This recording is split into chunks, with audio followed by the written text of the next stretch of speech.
new, improved, and better than ever. Hundreds of new Windows enhancements, improved virus and spyware protection, new diagnostic tools for Windows XP and Vista, new Internet Speed Optimizer up to 80% faster. Hello and welcome to another edition of the Stench of Truth. Well, we have a new president now, and I am determined not to mention the former president ever again, if I can help it.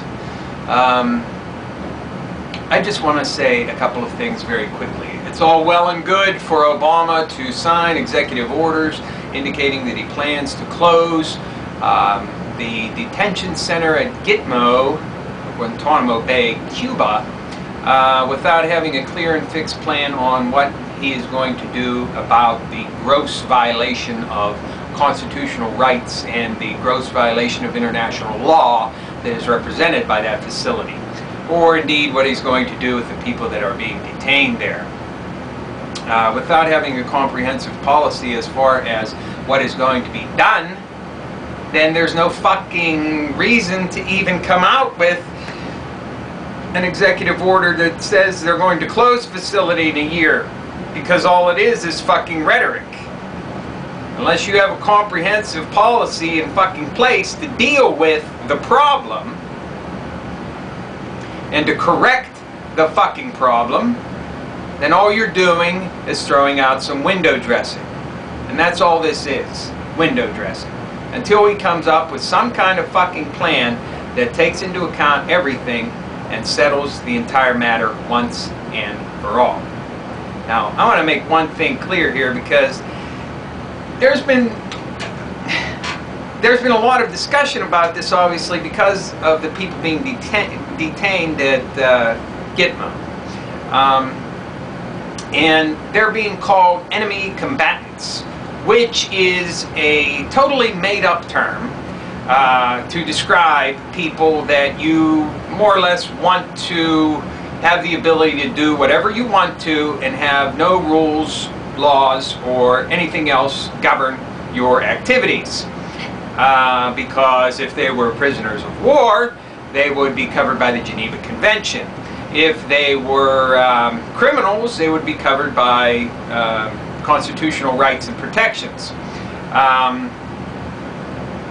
Even if they were terrorists, they would be covered by the rule of law. But this totally made-up category of enemy combatants means that they're put into a state of limbo where they do not actually exist as beings. So for anybody who wants to claim that these people are prisoners of war, and in this way it justifies the total refutation of the U.S. Constitution because they're prisoners of war, I would refute that by saying that if they were prisoners of war, they would in fact be covered by the Geneva Convention and all the provisions that are therein.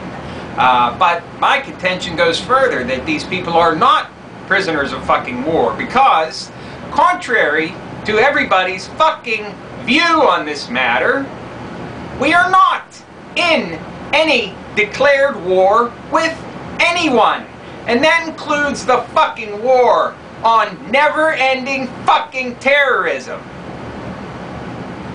We are not in a state of war with any nation, with any group, with nobody. We're not in any declared state of war. Therefore, you cannot have prisoners of fucking war. So that should settle that issue. One other point, very quickly. It looks like Geithner is going to be confirmed. The committee has approved him. One Republican, I do not remember his name, was quoted on the radio as saying that people with lesser tax problems than Timothy Geithner has shown, have been forced to withdraw their names. And in the interest of unity, they decided to put his name forward, and of course it's a foregone conclusion that he's going to be confirmed for the position. Now, keep in mind, here is a person that fucking did not pay fucking taxes, okay? Did not pay taxes. What is the job that he is going to have? Handling the fucking tax revenue, okay?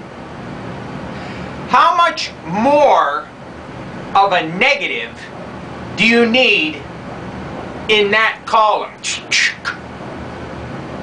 to say, wait a minute, maybe we shouldn't have this guy in charge of the fucking taxes?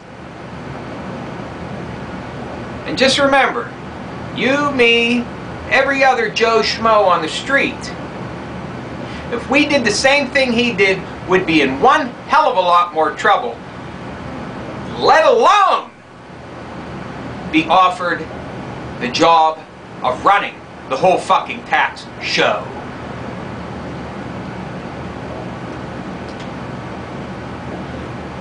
Last but not least, Obama has been president for several days, and I have not heard one peep of one word, of one little iota or jot from him about anything that has gone on in Gaza between Israel and the Palestinians.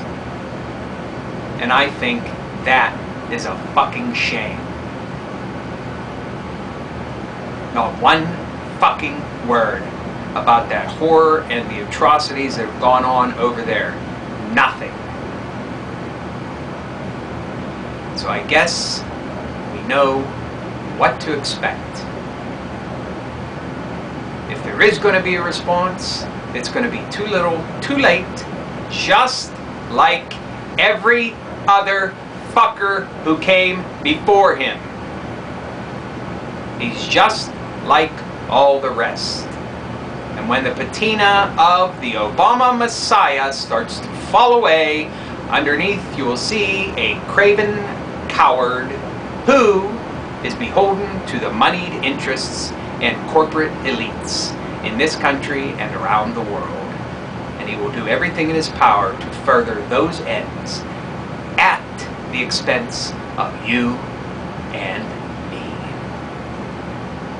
Thank you. Good night.